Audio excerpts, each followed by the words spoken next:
What happens if you pour lava in water? What if you trap liquid nitrogen in a bottle? How do you make a smoke cannon, or a flamethrower, or secret spy glasses with home supplies? These are just a few of the insane science experiments you can do at home. This is a nitrogen rocket. We're just gonna pour the liquid nitrogen into the Coke bottle. And once I cap this, the pressure is gonna start building. Oh shoot!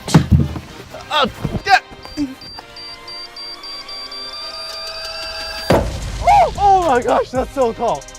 I didn't know it was chill like that. This is a whoosh bottle experiment, and you can easily do it at home. All you need is some big jugulars, rubbing alcohol, and a lighter. Pour in your alcohol. What we want to do is just swoosh it around until it fully coats a jug. And we can pour out the rest. The alcohol evaporates and mixes with the air inside, so now it's extremely flammable.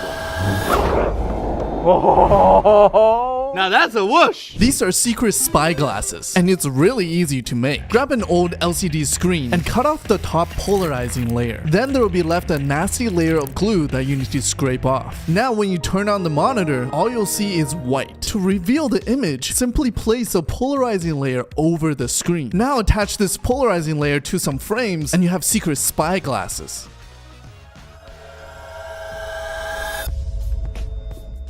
This is a homemade flamethrower made with cinnamon powder. Cinnamon powder contains a lot of oil, making it water resistant. That means if we dip our finger into the water, it should not get wet. Hey, that's still dry. But the high oil content in cinnamon powder also makes it super flammable. So we can actually make a flamethrower out of cinnamon powder. If we just pour some into the squeeze bottle here, that's gonna be our flamethrower. So if we just take a lighter and squeeze our cinnamon onto it, we should have a flamethrower. It's go time.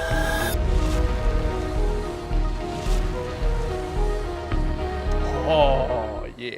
You can splice DNA at home, and it's really easy to do. First, grab a big, blackened, girthy banana. I need to get this banana DNA so I can grow a new one because mine is too small. Put the bits into a Ziploc bag and beat your banana until it's smooth. We need to make the extraction liquid by mixing warm water, salt, and dish soap together. Now, pour your extraction liquid into the banana sack and let it sit for 10 minutes. Next, use a funnel and a coffee filter to filter out your creamy banana juice. Now we can add rubbing alcohol to separate out the DNA. You'll start to see 3 different layers. At the bottom is a banana, the middle is the alcohol, and the cloudy white stuff at the top is your DNA. Now you can pick this up, look at it, play with it. Now I can grow a real banana. What happens if you pour nitrogen in water? We have our liquid nitrogen here, negative 320 degrees. Anything it touches, it will instantly freeze. Oh, this is a broccoli. Oh, this is a bread.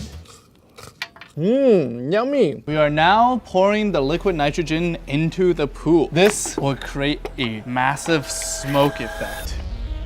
Oh. The liquid nitrogen is sitting on top of the water. The water is actually considered hot to liquid nitrogen. So it's causing the liquid nitrogen to instantly boil and then turn into vapor. That looks so cool. This is a self-exploding balloon. To make it, all you need is Ziploc bag, baking soda, pure citric acid, and vinegar. In the bigger bag, add a 1-to-1 mix of baking soda and citric acid. Shake it up a little bit. In the smaller bag, add vinegar. And before you seal it up, add some air. Now place the smaller bag into the bigger bag. Now when I whack the smaller bag, the vinegar is gonna mix with the citric acid and baking soda, causing a huge chemical reaction. It's go time! Oh! Oh my gosh, that's gonna be insane.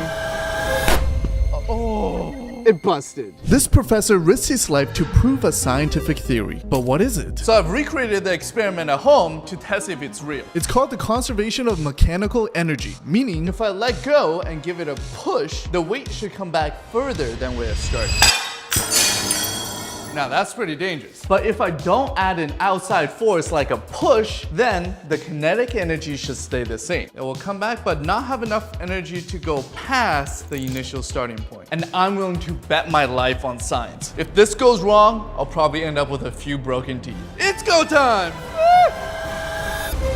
Oh, science! This is a magnetic foil ball, and it's really easy to make. Steal a large piece of aluminum from your mom's drawer. Then wave a magnet over dirt to get iron filings, which you will use to fill the center of the ball. Scrunch up your aluminum ball. Roll it up. Beat your ball hard until it's round and smooth, and use some sandpaper to smooth it out. Now you have a ball of steel. Let's see how magnetic it really is. You can use some regular magnets to guide it around. Now let's try a super magnet. It's go down. Now it moves around even faster, and you can play catch. Got it! How are these liquids floating on each other and not mixing? Let's recreate this experiment and find out. At the bottom, we have maple syrup because I'm Canadian. In the middle, we'll have water. And at the top, we'll add oil. No matter what, these liquids won't mix because they have different densities. To show you the different densities, if we drop a nut, it will sink all the way to the bottom because it's heavier than oil, water, and syrup. But if we drop a grape, it will stay in the middle layer because it's less dense than syrup. And if we drop a bottle cap, it will float on top of the water. And lastly, if we drop a sponge, it will float right on top because it's the least dense. And after all that, we can see the difference in density between all the liquids and the objects. This is a real-life laser beam.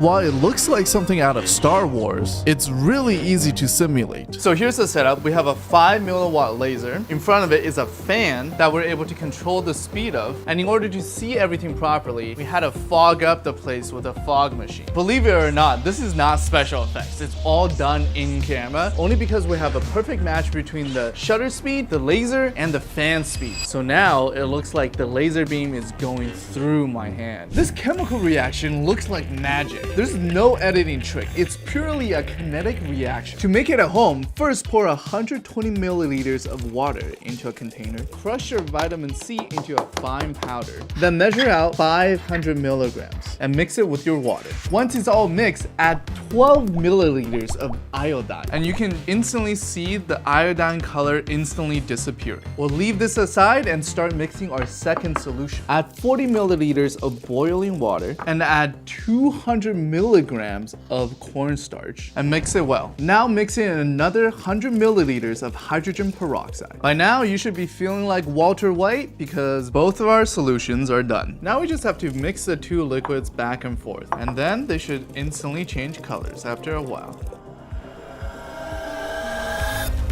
Whoa!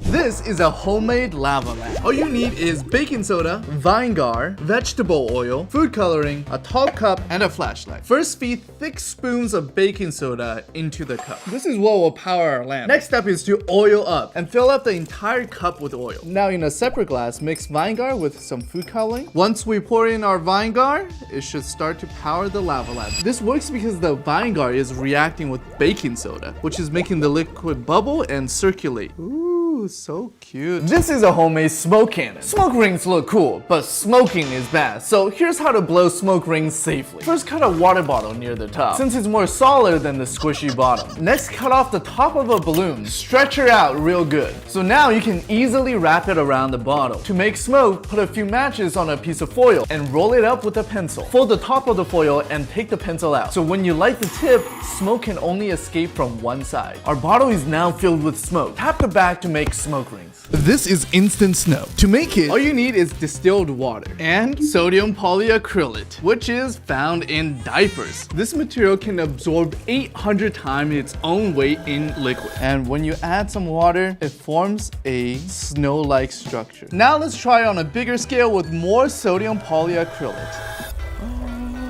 Oh my gosh! It's starting to look a lot like Christmas.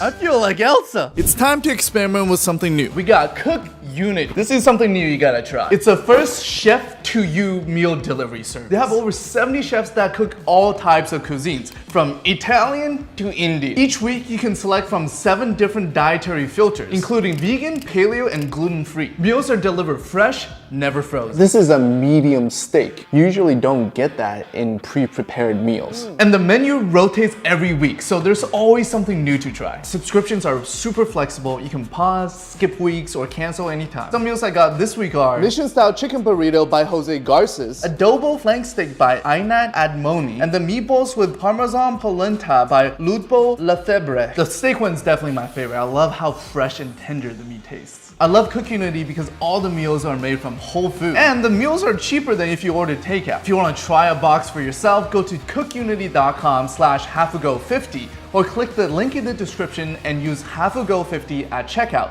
for 50% off your first order. I promise you it will be worth a try. What happens if you pour lava in water? Minecraft tells me it will make an unbreakable material called obsidian. So to test if that's true, we have to make some lava. First, heat up the furnace. Then we add the rocks and let it heat up until it turns bright orange and it will start melting. All right, our lava is melted. Now let's get it into the pool. Oh my gosh, that looks so cool. Whoa! Let's dump the whole thing in. It's boiling and turning into steam instantly. Now we just have to dive down there and retrieve our obsidian. So we retrieved all of our rocks. The texture here is super interesting. You can basically break it apart just with your fingers. That means Minecraft is alive. If you want to watch more cool experiments, tap the screen right now and subscribe.